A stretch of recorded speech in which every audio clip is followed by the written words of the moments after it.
Hello दोस्तों, नमस्कार। स्वागत है आपका फिर से नई वीडियो में। दोस्तों आज की वीडियो में हम देखने वाले हैं दोस्तों समाजशास्त्र की वास्तविक प्रकृति का वर्णन कीजिए। दोस्तों अथवा में हमारा प्रश्न है कि दोस्तों समाजशास्त्र में विज्ञान की कौन कौन सी विशेषताएं पाई जाती हैं। और दोस्तों एक प्रश्न है अथवा में कि समाजशास्त्र किस प्रकार एक विज्ञान है, स्पष्ट कीजिए। और दोस्तों और अथवा में एक प्रश्न है कि दोस्तों समाजशास्त्र को विज्ञान मानने में क्या आपत्तियाँ हैं, स्पष्ट कीजिए। तो चलिए दोस्तों देख लेते हैं, वीडियो काफ़ी इंटरेस्टिंग होने वाली है।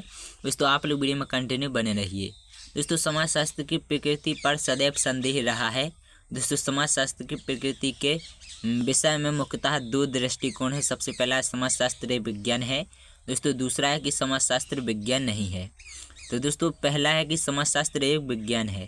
दोस्तों विज्ञान की विशेषताओं को दोस्तों कसौटी के रूप में स्वीकार किया जाए तो समाजशास्त्र को ही दोस्तों निश्चय ही एक विज्ञान कहा जा सकता है। दोस्तों समाजशास्त्र में विज्ञान की निम्न विशेषताएं पाई जाती हैं। सबसे पहली है दोस्तों वैज्ञानिक पद्धति का प्रयोग। दोस्तों भौतिक विज्ञान की तरह भौतिक विज्ञानों की तरह समाजशास्त्र में तथ्यों का अध्ययन कुछ वैज्ञानिक पद्धतियों के द्वारा किया जाता है।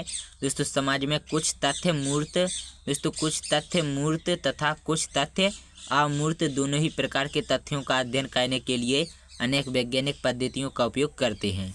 दोस्तों दूसरा है दोस्तों क्या है का अध्ययन। दोस्तों समाजशास्त्र में घटनाओं व तथ्यों को जिस रूप में देखते हैं दोस्तों उसी वास्तविकता के साथ प्रकट करते हैं तथा किसी सामाजिक घटना या तथ्य में उचित अनुचित अच्छे बुरे का अध्ययन न करके क्या का अध्ययन करते हैं। दोस्तों तीसरा है कार्य कारण संबंधों की व्याख्या। दोस्तों कार्य कारण का अर्थ है कि दोस्तों किसी घटना और उसके कारणों का संबंध, अर्थात कोई घटना किस कारण घटी। समाजशास्त्र किसी घटना को वास्तविक रूप में प्रस्तुत करके ही अलग नहीं हो जाता, बल्कि उस घटना के कारणों को जानने का प्रयत्न करता है।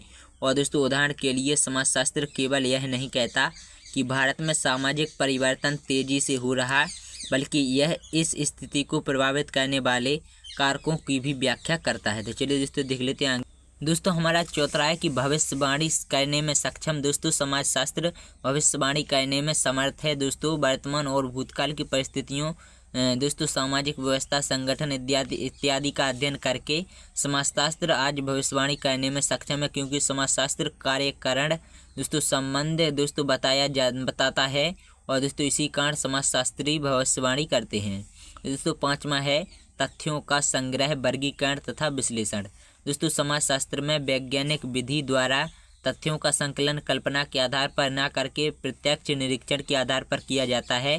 दोस्तों तथा निष्कर्षों पर पहुंचने के लिए केवल मात्र दोस्तों निरीक्षण द्वारा तथ्यों को इकट्ठा करने से ही काम नहीं चल जाता, और न केवल निरीक्षण के आधार पर ही निष्कर्ष निकाले जाते हैं, बल्कि दोस्तों सही निष्कर्ष पर पहुँचने के लिए तथ्यों का विश्लेषण एवं वर्गीकरण भी किया जाता है। दोस्तों छठवां है नियमों की परीक्षा और पुनर्परीक्षा।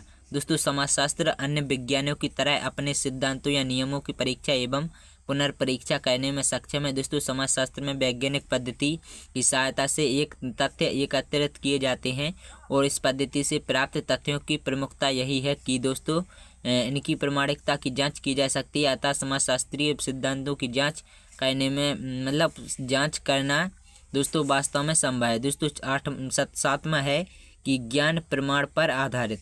दोस्तों समाजशास्त्र ऐसा विज्ञान है जिसमें समाजशास्त्री अपनी किसी भी बात को बलपूर्वक मनवाने के लिए बाध्य नहीं करते। दोस्तों वह तो किसी भी घटना का निरीक्षण, विश्लेषण, वर्गीकरण, तर्क एवं प्रमाणों के आधार पर इसकी व्याख्या करते हैं, और दोस्तों वैज्ञानिक दृष्टिकोण ही उनके प्रमाण का आधार है। दोस्तों इस प्रकार यह स्पष्ट हो जाता है कि दोस्तों समाजशास्त्र की प्रकृति वैज्ञानिक है, और दोस्तों वह विज्ञान की सभी कसौटियों पर खरा उतरता है। दोस्तों दूसरा है कि दोस्तों समाजशास्त्र विज्ञान नहीं है। तो दोस्तों अनेक विद्वानों ने समाजशास्त्र की प्रकृति को वैज्ञानिक मानने में आपत्ति की है। दोस्तों इन्होंने निम्नलिखित आपत्तियों के आधार पर समाजशास्त्र को विज्ञान नहीं माना है। सबसे पहला कारण है कि दोस्तों सामाजिक घटनाओं की जटिलता तथा परिवर्तनशीलता। दोस्तों सामाजिक घटनाएं दोस्तों जटिल और परिवर्तनशील होती हैं। उदाहरणार्थ दोस्तों दो व्यक्तियों के बीच पाए जाने वाले संबंध इतने जटिल और अमूर्त होते हैं कि उनके निश्चित स्वरूप को समझ सकना बहुत कठिन है। और दोस्तों इसी तरह सामाजिक घटनाओं की परिवर्तनशीलता भी समाजशास्त्रीय अध्ययन को वैज्ञानिक अध्ययन बनाती। दोस्तों दूसरा है निष्पक्षता का अभाव। दोस्तों निष्पक्षता अभाव है जो समाजशास्त्र में निष्पक्षता की कमी है, जबकि प्रत्येक वैज्ञानिक अध्ययन के लिए निष्पक्षता या वस्तुनिष्ठता अनिवार्य होती है। दोस्तों अध्ययनकर्ता द्वारा अध्ययन करते समय पक्षपात की सदैव संभावना बनी रहती है और दोस्तों अतः समाजशास्त्र वैज्ञानिक अध्ययन नहीं है। तो चलिए दोस्तों देख लेते हैं